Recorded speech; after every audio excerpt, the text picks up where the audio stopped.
করি যে ফোনটা রিসিভ করো। ফোনটা রিসিভ করে বলে, "হ্যাঁ, বলো কি হইছে?" মানে মুহূর্তের মধ্যে মানুষটা চেঞ্জ।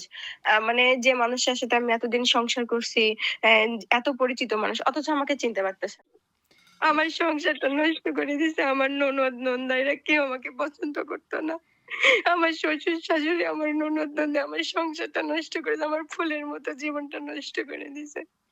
আমার ভালোবাসার সংসারটার আগুন জ্বালাই দিছে।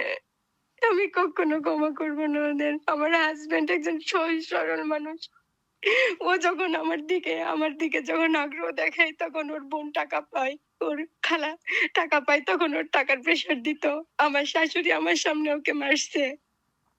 আমার জন্য অনেক অত্যাচার সহ্য করেছে কিন্তু শেষ পর্যন্ত দেখেন মানুষ ক্ষমা পেয়ে যায়। একটা সময় ক্ষমা পেয়ে যায়। আপনি একজন আরেকজনের সাথে যতই অন্যায় করেন না কেন ক্ষমা পেয়ে যাবেন। আমি যে রাতে ঘুমাতে পারি না, আমার চোখের পানি পড়ে। আমার কষ্টে যন্ত্রণায় বুকটা ফেটে যায়।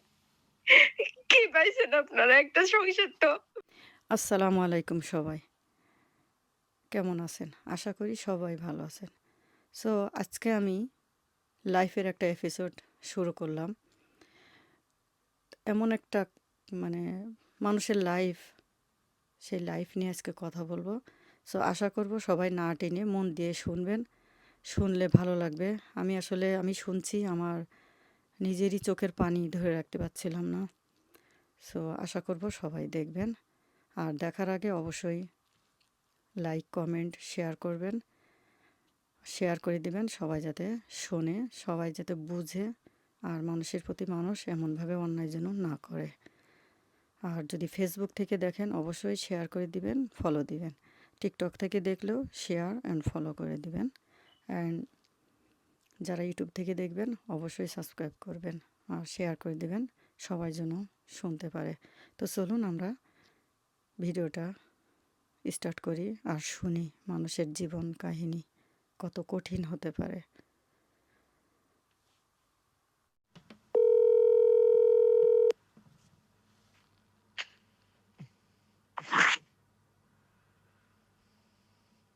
হ্যালো। হ্যালো, আসসালামু আলাইকুম।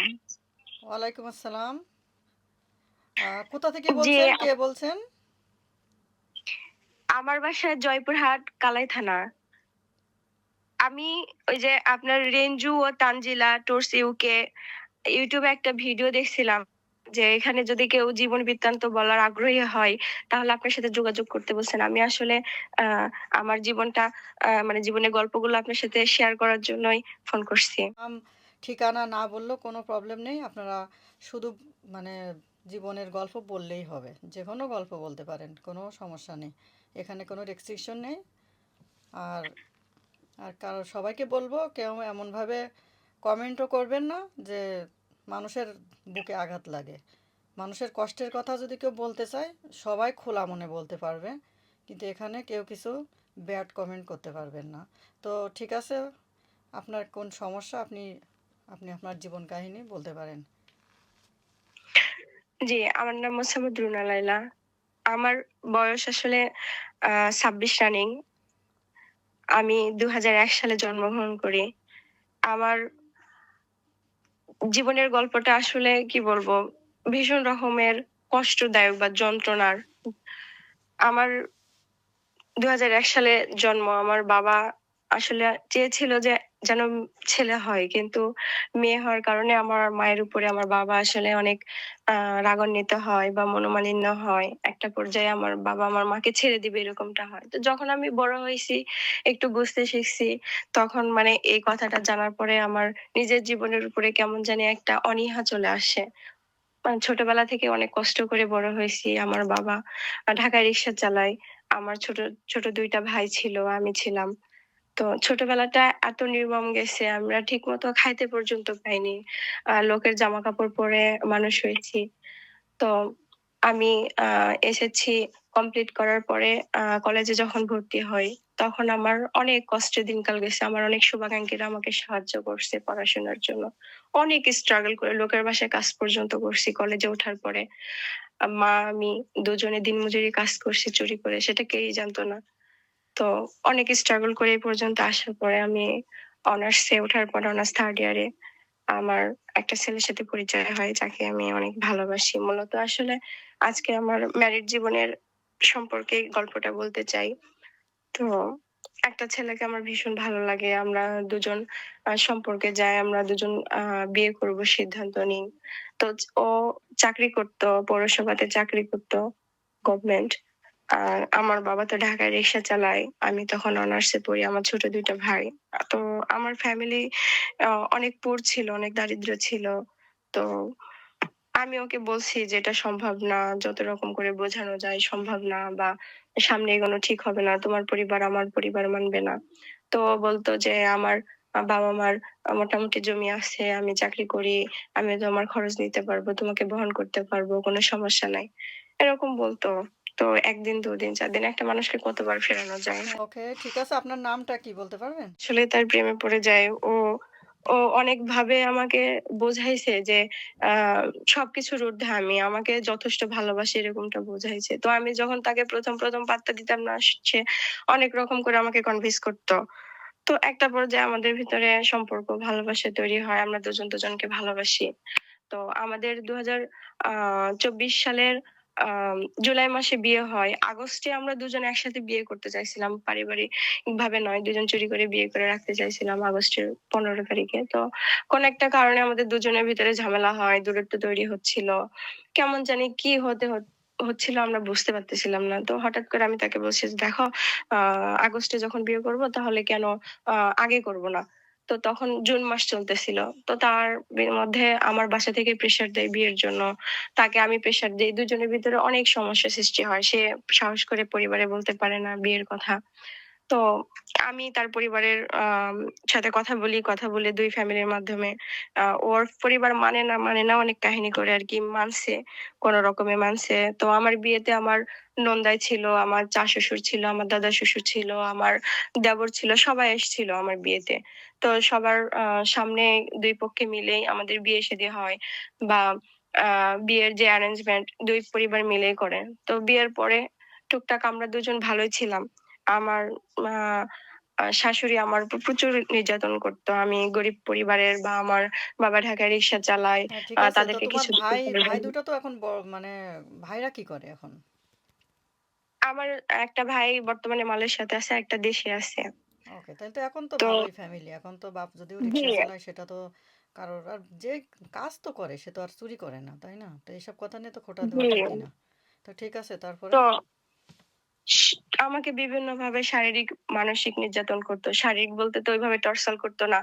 খাওয়া, পড়া, মাখা সবসময় খোঁটা দিত। আমাকে সবসময় নির্যাতন করতো। খাইতে বসলেও আমাকে শুনতে হইছে, "গু খাস, গোবর খাস, সেগুলো আসে কই থেকে?" তারপরে শাশুড়ি অনেকভাবে আমাকে নির্যাতন করতো। বাসা থেকে বের করে দিত।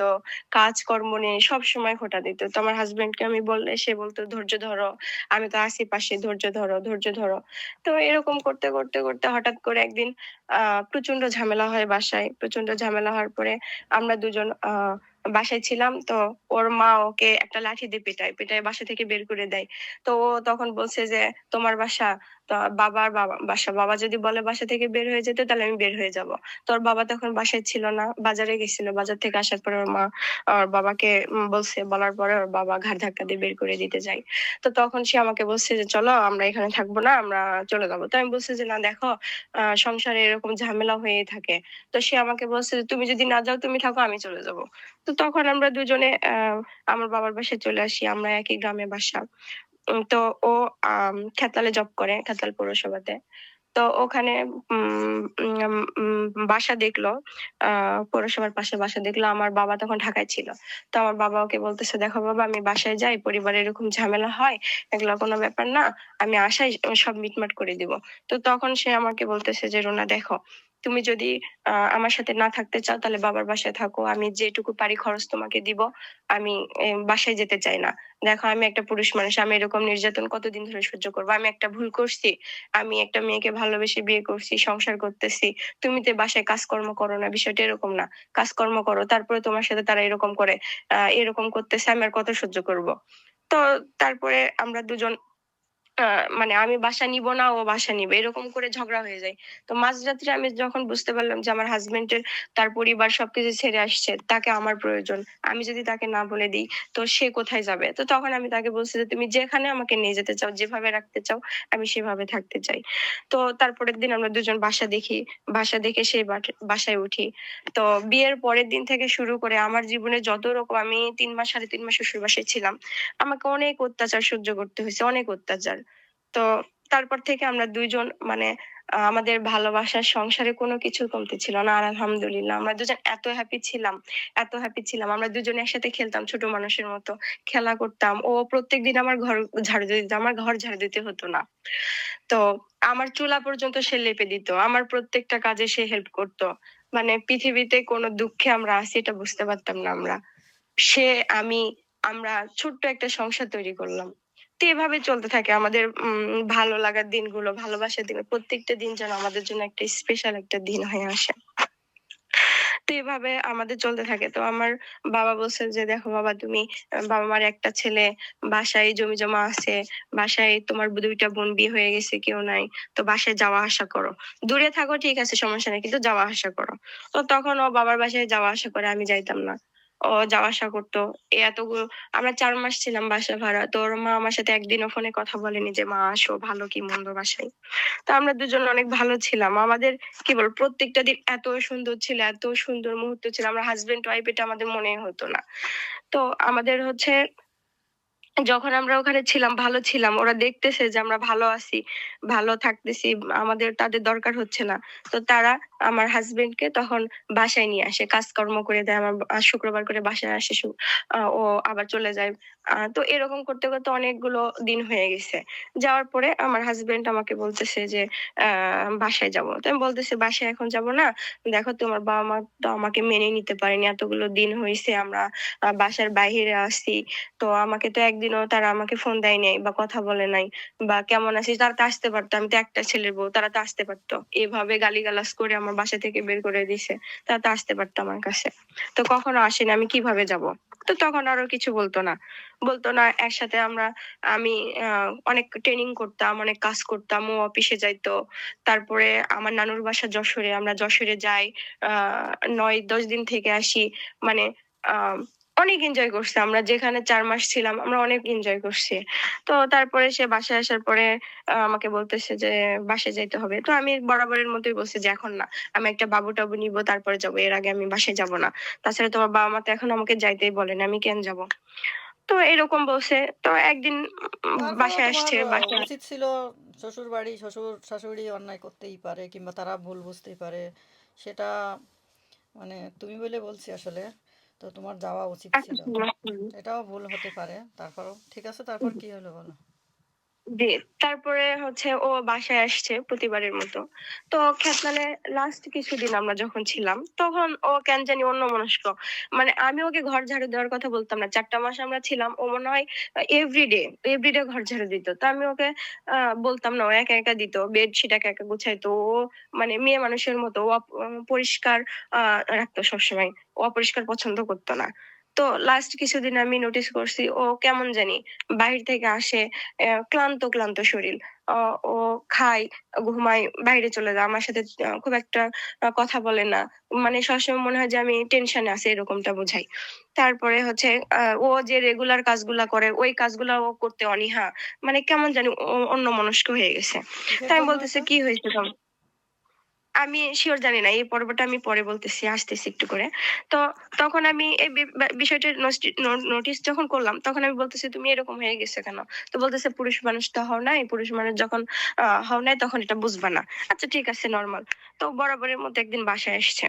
বাসায় আসছে তো বাসা থেকে কাজ করছে, আলুর কাজ করছে এরকম শীতকালেই আলুর কাজ করছে। আলুর কাজ করে ও চলে গেছে বাসায় আমরা যেখানে বাসা আলুর ভাড়া কাজ থাকি। করছে মিনিং তো আলুর কাজ মানে কি?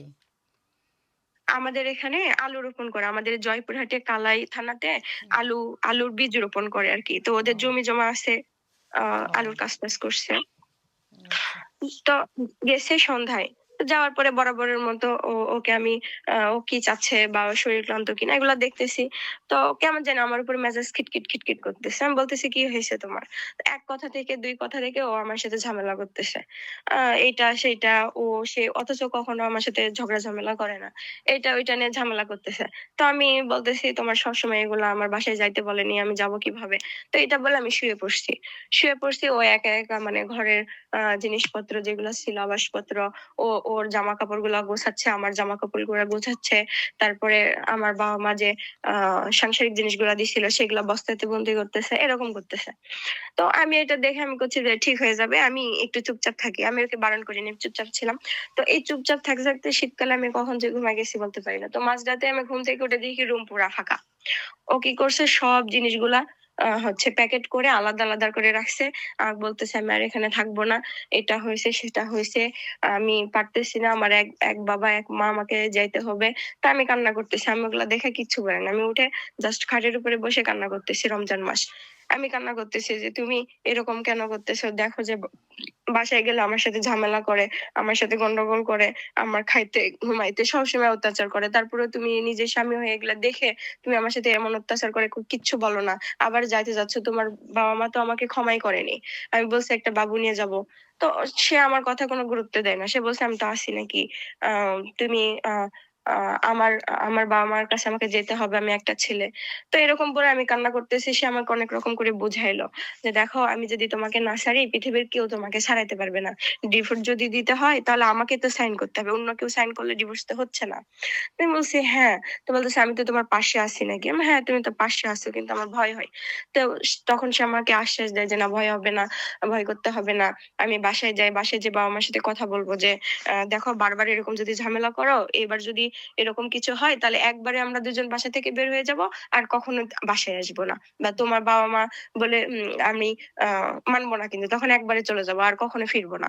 তো এভাবে বলছে। তো আমি ভাবলাম যে আমার হাসব্যান্ড যখন সংসার যখন করতে হবে তো সবকিছু মেনে নিয়ে তার উপর বিশ্বাস করে আ আমি আরকি বাবার বাসায় আসি। দুজনেই আসি। আসার পরে ও যেগুলা নিয়ে আসছিল বাসা থেকে সেগুলা ওর বাসায় পাঠায় দেয়। আমি যেগুলা নিয়েছিলাম সেগুলা আমার বাসায় নিয়ে আসি। আমি ফ্রিজ নিচ্ছিলাম ওখানে।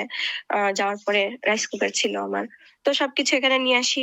নিয়ে আসার পরে আমি এখানে ২-৪ দিন ছিলাম। যে দেখি তোমার বাবা-মা আমাকে নিতে আসে কিনা বা আমাকে ফোন করে খবর নেয় কিনা।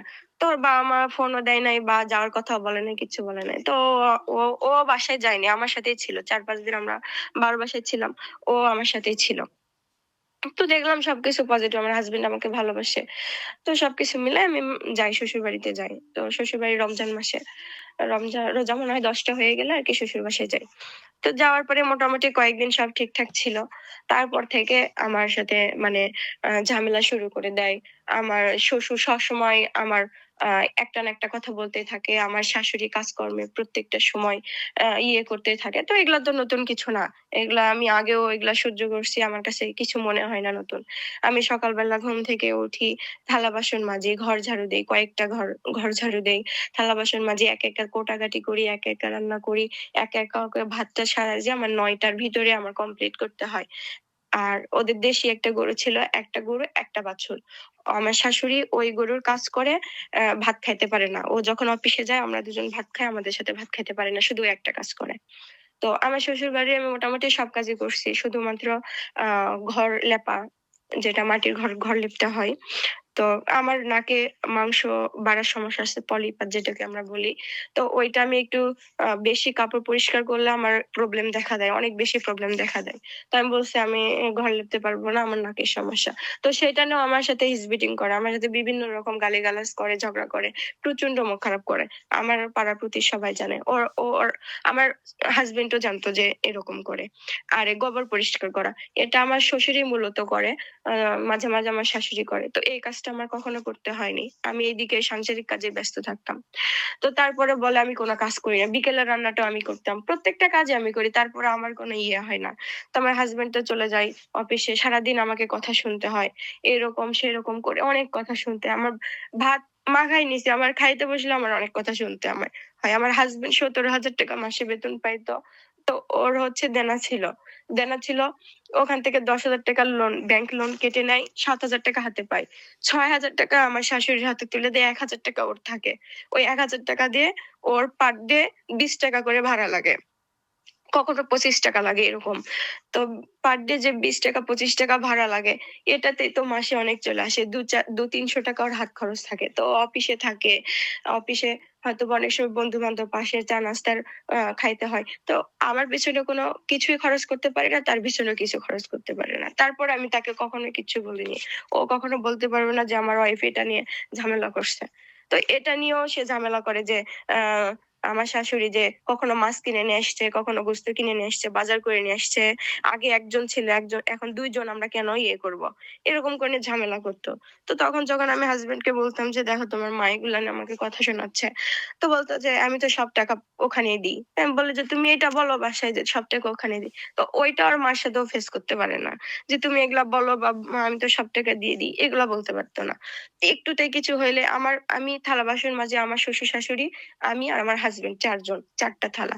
তো যখন আমি থালা-বাসন মাজতে বসি তখন আমার হাত থেকে থালা-বাসন কেড়ে নেয়। মানে ওদের ২ জনেরটা কেড়ে নেয়। বলে আমাদের ২ জনেরটা মাজতে হবে না। আমার ঘর ঝাড়ু দেওয়া ঘর, ওরা আবার ঘর ঝাড়ু দেয়। আমার ননদেরা যখন যায় তারা আমাকে নিয়ে খেতে বসে না। যেমন মানে আ আমি মুসলিম নই। আমি মনে হয় অন্য একটা ধর্মের। মানে আমাকে দেখে ঘেন্না করতেছে। আমি গরিব বাবা-মার সন্তান এরকম। তো তারা আমাকে সাথে নিয়ে খেতে চাইতো না। আমাকে আগে খাওয়াইতো। আমি বুঝতে পারতাম। বুঝতে পেরে আমি কিছু বলতাম না। আসলে বলার কিছুই ছিল না। আমার ২ টা ননদ। তো এভাবে চলতেছিল, সহ্য করতেছিলাম সব। হ্যাঁ, তারপরে কি সব হইল? সহ্য তারপরে রমজান মাস চলে যায়। রমজান মাস চলে যাওয়ার পরে আমার আ আ খালা শাশুড়ি প্রচন্ড অসুস্থ। ওনার সম্ভবত ব্লাড ক্যান্সার এরকম কিছু হবে। তো উনি অসুস্থ ছিল, ওনাদের বাসায় গেছে। ওনাদের বাসা থেকে আসার পরে আমার শাশুড়ি কয়েকদিন ছিল, ৫-৭ দিন এরকম ছিল। ওখান থেকে আসার পরে হচ্ছে আ কয়েকদিন পরে মেয়ের বাসায় যাই। মেয়ের বাসা থেকে আসার পরে বাসায় আসছে। তো এর ভিতরে আমি আমার হাসব্যান্ড দুজনেই ছিলাম বাসায়। তো আম ওই মেয়ের বাসায় আসার পর থেকে আ আমাদের রুমের একদিন লাইটিং এর সমস্যা হয়ে যায়। সমস্যা হয়ে যায়, আমার হাসব্যান্ড আর আমার হাসব্যান্ডের বন্ধু দুজন হচ্ছে ওরা লাইটের কাজ শুরু করে। তো লাইটের কাজ শুরু করতেছিল। তো আমি ফোনে লাইট ধরেছিলাম, টর্চ ধরেছিলাম। ওরা লাইনের কাজ ঠিক করতেছিল। তো আমাদের এদিকে মাটিরও যে দোতলা বাসা পাওয়া যায়, বানায় আরকি। তো ওই মাটির দোতলার বাসায় ১ম তলাতে ওই যে বাঁশ দেয়। বাঁশ দিয়ে মাটির একটা আ ল্যাপ দেয় আরকি। মাটির যে প্লাস্টার মতো এরকম করে। তো ওই বাঁশে একটা হচ্ছে অ্যা কবরের খাড়ালে যে বাঁশ থাকে, ওই বাঁশের যে চাষ বলি আমরা, ওই চাষ যেরকম হচ্ছে বের করে একটু ছুঁচুলকা করে সুন্দর করে ঝাঁটার কাঠির মতো করে ওইটাতে কালো পলিথিন দিয়ে মোড়ায় একটা তাবিজ রাখছে। তো আমি আসলে বুঝতে পারিনি। তো ওখানে আছে, আমার হাসব্যান্ডকে বলতেছি, "দেখো তো এটা কি?" তো বলতেছে, "নাও দেখো এটা কি?" তো আমি পারছি পারে বলতেছি, "এটা তো তাবিজ।" তো বলতেছে, "আচ্ছা রাখো, দেখবনি যে কার নাম লেখা আছে।" তো আমি, আমার হাসব্যান্ড দুজনে ঘরের কাজ-টাজ করে রাত 11:30 বেজে গেছে। তো আমি বলছি যে, "না, আমি এটা দেখেই ঘুমাবো।" তো ওইটা বের করে আমি দেখছি যে ৩ টা কাগজ আছে। মাঝখানে একটা হাতের ছাপ, মানে ৫ টা আঙ্গুলের হাতের ছাপ দেওয়া আছে এবং এখানে যে তসবিহ গোনা যে শিরাগুলা, এগুলাতে কি যেন লেখা আছে, ৪-৫ থেকে বন্দী করা আছে এরকম। তাবিজটা দেখে আমি বলতেছি যে, "তোমার আম্মা আমাকে এগুলা করছে, বুঝছো?" তো বলতেছে, "এগুলা উল্টা-পাল্টা তাবিজ করলে মানুষ মারা যায়।" দেখি কি লিখছে। তো ও কোরআন পড়তে পারে। তো আমি বলতেছি, "দেখো।" তো দেখে বলতেছে, "আমি এগুলো তো বুঝতে পারতেছি না। তো আ এগুলা অনেক ছোট করে লেখা, আমি বুঝতে পারতেছি না।" তো আমি বলতেছি, "তোমার আম্মা আমার নাম লিখে রাখছে তো এজন্য তুমি বলতেছ না।" তো বলতেছে, "না, আসলে আমি বুঝতে পারতেছি না, রেখে দাও।" তো আমি ওইটা আমাকে দিল যে, "রেখে দাও।" তো আমি ওটা হাতে নিয়ে আমি বলতেছি, "কোথায় রাখবো?" তো এরকম করে আমি আমার সাইড ব্যাগে রেখে দিছি। আলনাতে সাইড ব্যাগ ছিল। আমার সাইড ব্যাগের চেনের ভিতরে রেখে দিছি। রেখে দিছি। তো ওই ওগুলা তো উল্টা-পাল্টা করে লিখা থাকে। উল্টা দিক করে লিখা থাকে। ও ওইজন্য বুঝতে পারেনি। তো পরের দিন সকালবেলা আমার আম্মা অনেক অসুস্থ হয়। আমার আম্মার সুগারের প্রবলেম আছে। তো অসুস্থ হয়, আমি এখানে আসছি। ও অফিসে যাওয়ার পরে ওকে বলছে আম্মা ফোন দিয়ে যে, "রুনাকে একটু পাঠায় দাও।" তো আমি আসছি। আসার পরে এরকম। তো আমার মা, চাচ্চি যারা ছিল আমি সবাইকে বললাম যে, "এরকম একটা তাবিজ পাইছি।" তো বলতেছে, "তাবিজ পাওয়া তো ভালো না। আর তোমাদের রুমে পাইছো। তো কবিরাজকে দেখানো দরকার।" তো আমার পাশের পাড়াতে, ও চিনে। ওনাকে দেখাইছি। ওনাকে দেখানোর পরে উনি অনেক কথা বলছে। তো আমি আসলে ওগুলা এক কথায় একজনের কথা আমি বিশ্বাস করিনি। তো পরে ওই দিন আরেকজনের কাছে গেছি, সেও সেম কথা বলছে। তারপর একজনের কাছে গেছি, সেও সেম কথা বলছে। তো আমার হাসব্যান্ড অফিসে ছিল, তো আমি ওকে ফোন দিয়ে বলছি যে দেখো, আমি তো তাবিজ এরকম এরকম করছি। তো বলতেছে যে তোমার আম্মা এরকম সেরকম এগুলা ওগুলা করছে। তো তুমি কি বলতে চাও বলো তো, এটা কি সত্য? তো বলতেছে আমি তো এগুলা জানি না। আচ্ছা তুমি বাসায় যে আম্মাকে জিজ্ঞাসা করো, আম্মা কি বলে। তো বলতেছে আমি কেন জিজ্ঞাসা করবো, তোমার আম্মা, তুমি জিজ্ঞাসা করো। আমি তাবিজের কথা জিজ্ঞাসা করলে জিজ্ঞেস করলে বলবে না তো কেউ। তাবিজের কথা জিজ্ঞেস করলে কি বলে, যে করে সে তো বলে না। এইভাবে জানো বাংলাদেশের হ্যাঁ, অনেক মানে ঘরে ঘরে এই সমস্যাটা এখন চলতেছে। মানে কিছু করার নেই, আসলে তো জানা যায় না যে তাবিজটা আসলে কে করছে, তাইলে না একটা কিছু জি, করা যায়। তো এখানে একটাই মানে সলিউশন হচ্ছে নিজের গা নিজে সবসময় আলহামদুল সুরু আয়াতুল কুসরি আর ফালাক নাস, মানে এই সূরাগুলো সবসময় পড়ে নিজের গায়ে ফু দেওয়া, পানিতে ফু দেওয়া, সব কিছু করতে হবে। জি। তারপরে আমি বাসায় যে আমি জিজ্ঞাসা করছি যে মা দেখেন এরকম এরকম একটা তাবিজ পাওয়া গেছে, এগুলা বিষয়ে কিছু জানেন কিনা। তো প্রথমে বলতেছে না আমি কিছু জানি না, আমি কিছু জানি না। আমি তো এগুলা আহ করিনি বা কে রাখছে আমি জানি না। তা আমি বলতেছি আপনি যদি না রাখেন তাহলে কোথা থেকে আসলো বলেন, তাবিজটা তো আমাদের রুমে পাওয়া গেছে, এগুলা তো রিসেন্ট তাবিজ, খুব জলদি করছে, পুরোনো তাবিজ না। তো বলতেছে এগুলা হচ্ছে তোমার ননদের হলো বাচ্চারা যখন ছিল ওরা অনেক কান্নাকাটি করতো, এখানে যখন বাচ্চা হইতে আসছিল অনেক কান্নাকাটি করতো, তখন করা হয়েছে। তো আমি বলছি তাবিজ যদি করা হয় মা, তো সেটা তো ও যে রুমে থাকতো সেই রুমে, বা আপনারা যে রুমে সে রুমে, আপনার ছেলে আশিকুর যে রুমে থাকে এই রুমে তো করার কোনো কথা না। এই রুমে তো আমরা থাকি, আর এটা দেখে তো মনে হচ্ছে রিসেন্ট করা। তো এটা নিয়ে তারা আমার সাথে ঝামেলা শুরু করে দেয়। তো ঝামেলা শুরু করে দেয়। তো আমাকে তখন বলতেছে যে তুমি পাশ থেকে একজন বলতেছে তুমি যদি বাবার বাসা থেকে তাবিজ নিয়ে আসে আমাদেরকে বলো, তুমি তো একটু আগে বাবার বাসা থেকে আসলা। তো বাবার বাসা থেকে যদি তাবিজ নিয়ে আসে বলো যে এই তাবিজ এই রুমে পাইছো, তাহলে আমরা বিশ্বাস করবো কিভাবে। তখন আমি কথা বললাম যে আপনাদের ছেলের কাছে জিজ্ঞাসা করেন এই তাবিজটা কখন পাইছি আর কিভাবে পাইছি, এটা আপনার ছেলের কাছে জিজ্ঞাসা করেন। তো তখন বলতেছে তাবিজ যখন পাইছে তখন কেন বলনি। তো আমি বলছি তখন তো অনেক রাত হয়ে গেছিল। তো তখন ও অফিস থেকে বাসায় আসছে, আসার পর ওর মাকে বলতেছে যে মা এরকম এরকম তাবিজ পাওয়া গেছে, তো তুমি কি তাবিজের বিষয়ে কিছু জানো কিনা। তো ওনার কথা অ্যাকুরেট যে একটা কথা সেটা না, উনি কখনো বলতেছে আমি রাখছি বাচ্চাদের জন্য, কখনো বলছে আমি জানি না, কখনো বলছে নামে নামে মিলে গেলে নাকি উড়ে আসে। তো উড়ে আসার কথা যখন বলছে তো আমার হাজবেন্ড আমার দিকে তাকাচ্ছে, আমি আমার হাজবেন্ডের দিকে তাকাচ্ছি, তাকায় দুজন হাসতেছি যে এগুলা কি বলতেছে, পাগল নাকি। সেও হাসতেছে।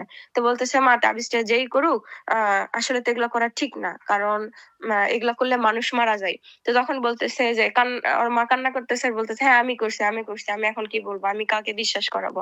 তো তখন আমার হাজবেন্ড বলতেছে যে মা তুমি নামাজ পড়ো, রোজা রাখো, কোরআন শরীফ পড়ো, এগুলা কি করা তোমার ঠিক হয়েছে বলো।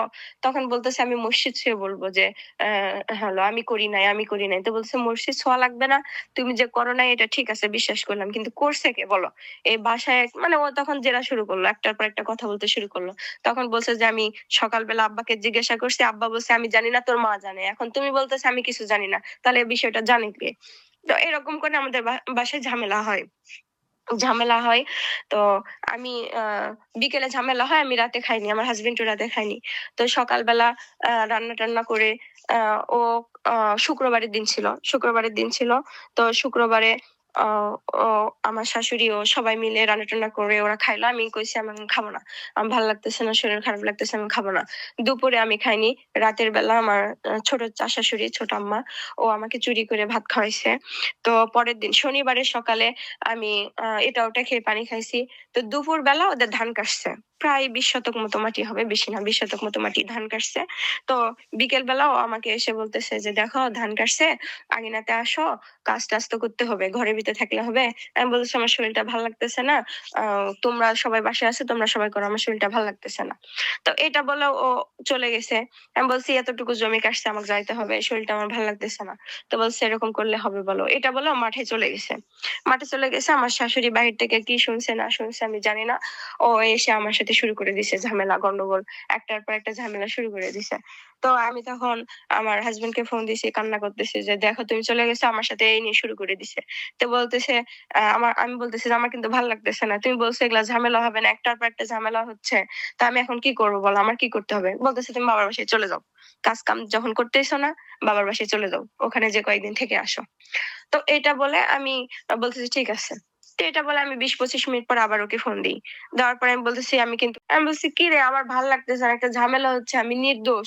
আমার সাথে অন্যায় করতেছে। আর ও আমার সাপোর্ট তো করতেছে না, বরং বলতেছে বাবার বাসায় চলে যাও।" কেন এমনটা? হ্যাঁ, তারপরে? তো তারপরে আমি বাবার বাসায় আসছি।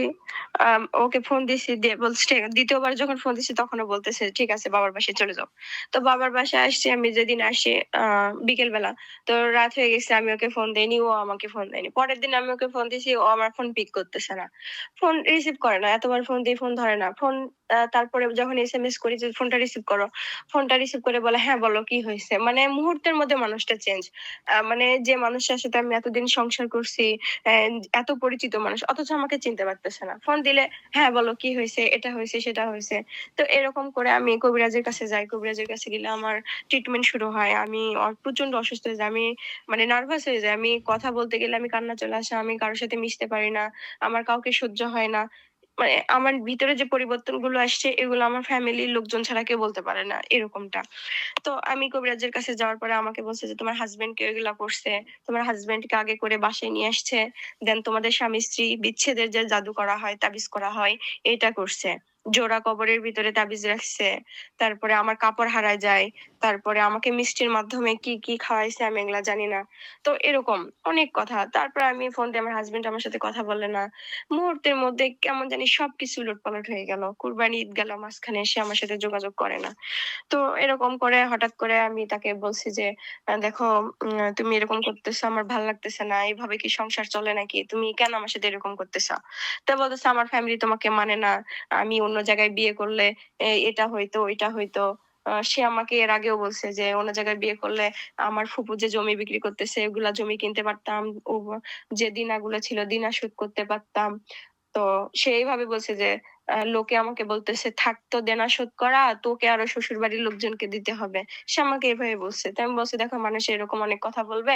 এগুলা গায়ে মাখো না। এগুলা নিয়ে আসলে জীবন চলে না। টাকা-পয়সা জীবনের সবকিছু না।" তো বলতেছেন, "হ্যাঁ, আমার টাকা-পয়সা জীবনের সবকিছু।" তো আমি বলছি, "এরকমটা তো কথা ছিল না। তুমি তো আমাকে ভালোবাসো না। ভালোবেসে তো বিয়ে করছো। আর যেটাই হোক না কেন, সংসার তো করতে হবে। এত ঝামেলার মধ্যে দিয়েও আমাদের এগোতে হবে।" তো তার ভেতরে সবকিছুই চেঞ্জ। তো আমার বিবাহ বার্ষিকী ছিল। ৭ই জুলাই ২০২৪ এ আমার বিয়ে হয়। ২৫শে জুলাই ৭ তারিখেই আমার ডিভোর্স অ্যানিভার্সারির দিন। তো ও ৬ তারিখে সবাই মিলে বসছিল যে, আ এতদিন হইছে নিতে আসে না। এরকম মেম্বার চেয়ারম্যানের বসছিল বৈঠকে আরকি। তো বৈঠকে সবাই আমাকে ওপেনলি ডিভোর্স দেওয়ার প্রেশার দেয়। বলছে যে, এরকম সেরকম ডিভোর্স দাও। তো আমার হাসব্যান্ড চুপ ছিল, নিরপেক্ষ ছিল। তো আমি তো জানি যে ও ফ্যামিলির উপর কথা বলতে পারে না। তো আমি বলছি যে, "না, আমার জীবন চলে গেলে আমি ডিভোর্স দিব না। আমি সংসার করব। বিয়ে করছি সংসার করার জন্য। আমরা দুজন দুজনকে ভালোবাসি। কেন ছাড়বো?" তো এরকমটা বলার পরে বলতেছে পড়াশোনা করতে দিবে না। ৬ তারিখে বসছে বৈঠকে, ৮ তারিখ থেকে আমার পরীক্ষা। অনার্স ফাইনাল পরীক্ষা। মাঝখানে ১ দিন।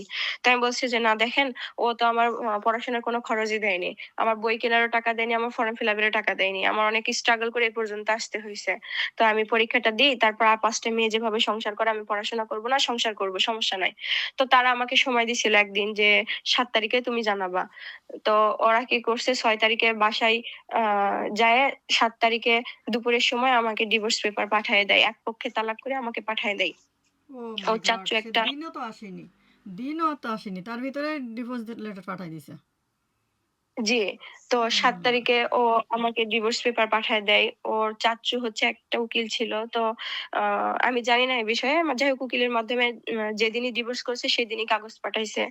তো আমি এটা দেখে মানে প্রচন্ড নার্ভাস হয়ে যাই যে, "তুমি এটা কেমনে পারলা? তুমি আমাকে কথা দিছো, আমাকে কোরআন শরীফ হাত রেখে কথা দিছো যে, কোরআন শরীফ রেখে শপথ করছো যে তুমি কখনো আমাকে ছাড়বা না।" আমার ফজরের আজান দেয়। আমি প্রচন্ড ওকে বিয়ের ১ম থেকে একটা না, ঝামেলার মধ্যে বিয়ে সমস্যা হয়েছে হইছে। ও তো তাবিজ করছে না? ওতেও তো ওর মন ঘুরে গেছে। এইজন্য। নয়তো ওর যে আমি কোরআন আমি শপথ করছে প্রচন্ড এটা ভুলে নার্ভাস গেছে তো ছিলাম। এইজন্য। ও ও ফজরের আজানের সময় আজানকে সাক্ষী রেখে আমাকে কথা দিছিল আমাকে কখনো ছাড়বে না। ও সবসময় আমাকে বলতো যে, "দেখো বিয়ে একবার হয়ে গেছে, তুমি আমার ওয়াইফ। তাছাড়া আমরা দুজন ভালো আছি এটাই হচ্ছে বড় কথা।" ও ওকে আমি ভুলতে পারি না। ও আমার ব্লাড সেলে মনে হয় মিশে গেছে। আমরা দুজন এত ভালো সময় কাটাইছি। মানে আমি ওকে বলতাম যে, "দেখো আমি মারা যাওয়ার পরে আমার মৃত লাশের পাশে তুমি বেশি ঘুরবা না। ঘুরলে আমার দেখো বাঁচার অনেক ইচ্ছা হবে।" আমাকে কোথায় মাটি দিবে ও দেখায় দিত যে, "দেখো তোমাকে ওখানে মাটি দিবে।" তো আমি বলতাম যে, আমি মারা গেলে তুমি আমার প্রত্যেক শুক্রবারে কবরে যেয়ে দোয়া করে আসবা।" এরকম অনেক রোমান্টিক সম্পর্ক ছিল আমাদের। মানে আমি যে এত অসুস্থ হয়ে গেছিলাম। আমি প্রায় ৩ মাস কোমার ভিতরে ছিলাম। আমার মানে আমি কি খাচ্ছি, কি পড়তেছি, কি মাখতেছি আমার আমার আমার এগুলা মাথায় ছিল না। ও ও ও যে আমি ওয়াইফ এটা ভুলে গেছে। মানে একসময় ওকে না দেখলে আমি বাঁচতে পারতাম না। আমরা দুজন আমার বিয়ের পরে ১০ মাস প্রায় সংসার করছি। আমি বাবার বাসায় এসে একটা রাত ওকে ছাড়া থাকিনি। ওকে ছাড়া আমাকে একটা রাত থাকতে দেয়নি। মানে ওকে বেশি সময় না দেখলে আমার মানে মাথা ঘুরতো, আমার মাথা যন্ত্রণা করত। আর সে মানুষটা আমাকে ছাড়া থাকতে পারত না। দিনের পর দিন, রাতের পর রাত ও আমাকে ছেড়ে আসে। আমি এটা বিশ্বাসই করতে পারতাম না। তো আমার সংসার জীবনটা অনেক কষ্ট ছিল। আমি ওর জন্য অনেক স্ট্রাগল করছি। আমরা যখন বাসা ভাড়া ছিলাম, তখন ২৫ কেজির চাল আমরা ২ মাস খাইতাম। তো ১ মাসে আমরা মানে আ ১২ কেজির মতো চাল খাইতাম। তো ১ মাস মানে শেষের মাসে আমাদের ৩-৪ দিন আগে চাল শেষ হয়ে গেছিল। আমরা সকালবেলা নাস্তা খেয়েছি, দুপুরবেলা শুধু ভাত খেয়েছি, রাতে আলু সিদ্ধ খেয়ে সংসার চালাইছি। আমার সংসার করা অবস্থা আমার হাসব্যান্ড কখনো বলতে পারবে না যে আমার রুনা এইটার জন্য আমাকে কখনো প্রেশার দিছে, আমাকে ওইটার জন্য ওই প্রেশার এখন দিছে। ও কখনো বলতে পারবে না। বর্তমানে কি অবস্থা? আমার আসলে চোখের পানি আসছে। ও আমার ডিভোর্স হয়েছে প্রায় ৭ মাস হয়ে গেছে। আমি আপনি বিশ্বাস করবেন না, আমি ওর হাতে তসবিহ পড়তাম। আমার সংসার যখন ছিল আমরা দুজন ভালো ছিলাম। আমি ওর হাতে তসবিহ পড়তাম। আমি বলতাম তসবিহ হাসব্যান্ড ওয়াইফ এভাবে তসবিহ পড়লে নাকি মহব্বত বাড়ে। ওপারে যেয়ে দেখা হয়। এই সোয়াব আল্লাহ কাকে দিবে, কিভাবে দিবে বুঝতে পারি না। দুজনকে সমান সোয়াব দেয়। ও যখন কোরআন শরীফ পড়তো, আমি ওর উরুতে যেয়ে উপর হয়ে দেখতাম যে তুমি ভুল পড়তেছো কিনা। আমরা দুজন একসাথে নামাজ পড়ছি, এক জায়নামাজে ঘুমাইছি, একসাথে মোনাজাত করছি। ও যখন কোরআন শরীফ পড়তে কোরআন শরীফ পড়ার সময় যখন মাথায় টুপি দিতে ভুলে যেত, আমি ওকে টুপি দিতাম। ও যখন প্রত্যেক শুক্রবারে নামাজে যাইতো, আমার জন্য দোয়া করতো। আমি বলতাম, "তুমি আমার জন্য দোয়া করো।" ইস! আমি আমার সংসার থাকা অবস্থায় সবসময় আমি আল্লাহর কাছে রোজা রেখে আল্লাহর কাছে মানাত করছি, দোয়া করছি আমাদের ভালোবাসার সম্পর্কটা যেন গভীর হয়। তবে কি জানো? তাবির এই এই যে তাবির করেছে না, শ্বশুর শাশুড়ি এ আমার সংসারটা নষ্ট করে দিছে। আমার ননদ নন্দাইরা কেউ আমাকে পছন্দ করতো না। আমার শ্বশুর শাশুড়ি আমার ননদ নন্দে আমার সংসারটা নষ্ট করে দিছে। আমার ফুলের মতো জীবনটা নষ্ট করে দিছে। আমার ভালোবাসার সংসারটার আগুন জ্বালাই দিছে। আমি কখনো ক্ষমা করব না ওদের। আমার হাসব্যান্ড একজন সহজ সরল মানুষ। ও যখন আমার দিকে যখন আগ্রহ দেখায় তখন ওর বোন টাকা পায়। ওর খালা টাকা পায় তখন ওর টাকার প্রেশার দিত। আমার শাশুড়ি আমার সামনে ওকে মারছে। আমার জন্য অনেক অত্যাচার সহ্য করেছে কিন্তু শেষ পর্যন্ত আমাকে ছেড়ে দিয়েছে। আমরা দুজন অনেক ভালো ছিলাম একসাথে। আমাদের ভালো থাকা ওরা দেখতে পারেনি। না এটা ওই তাবিজ করছে তো এইজন্য। তো যেদিন আমার মা একটা বলতো তাবিজ কবজ ৬ মাস আর কপালের ভোগ ১২ মাস। তো সে যদি সত্যিকারের ভালোবেসে থাকে তো দেখবে আরেকদিন ফিরে আসবে। তো যাই হোক, আসলে কষ্টের কথা শুনে ভিডিওটা অনেক বড় হয়ে গেল। আমারও কষ্ট লাগছে। তো আমি সব মা বাবা কিংবা ভাই বোনদের বলবো যে ছেলে যদি বিয়ে দেন কিংবা কেউ ভালোবেসে বিয়ে করে তো অবশ্যই তাদের সমর্থন করবেন। আর এইভাবে মানুষের তাবিজ কবজ করে মানুষের মন থেকে সরাই নিয়ে নামাজ পড়ে কি হবে? নামাজ তো কবুল হবে না। এ তো শিরকি এটা। এটা নিষেধ ও আছে। আমাকে ও আমাকে বলতো না তুমি কখনো আমাকে ছেড়ে যেও না। দেখো আশি করে আমি আমার কথা রাখছি। এতগুলো দিন হয়ে গেছে, এতগুলো মাস হয়ে গেছে। ক্যালেন্ডারে পাতা বদলে গেছে। আমি তোমাকে ভুলিনি। কিভাবে বলবো তোমাকে?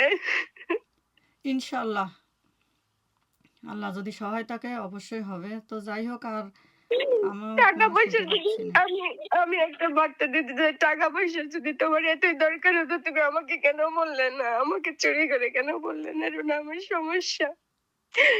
মানুষ দেশে দেশে ভিক্ষা করতেছে মেয়ের সংসার টিকানোর জন্য, চিকিৎসার জন্য। আমি না হয় আমার সংসার টিকানোর জন্য সারা বাংলাদেশে ভিক্ষা করতাম।